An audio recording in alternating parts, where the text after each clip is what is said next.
ভারতের সাম্প্রতিক ড্রোন হামলার জবাবে ভয়ঙ্কর পাল্টা কৌশলে মাঠে নেমেছে পাকিস্তান।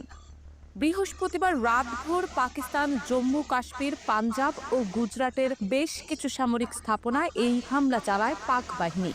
তারা ভারতের উত্তর ও পশ্চিমাঞ্চলের অন্তত 15টি শহরে ক্ষেপণাস্ত্র হামলা চালিয়েছে বলে দাবি নয়াদিল্লির। ভারতের পক্ষ থেকে জানানো হয়েছে, এসব হামলার লক্ষ্য ছিল সেনাঘাঁটি, রাডার স্টেশন ও আকাশ প্রতিরক্ষা ইউনিট।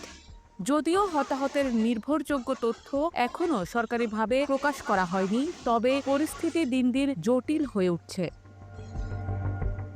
পাকিস্তান বলছে এই হামলা ছিল তাদের আত্মরক্ষামূলক পদক্ষেপ এবং পরবর্তী ধাপে ভারতকে আরও কৌশলগত চাপে ফেলতে তাদের পরিকল্পনা এখন অনেকটাই পরিপূর্ণ।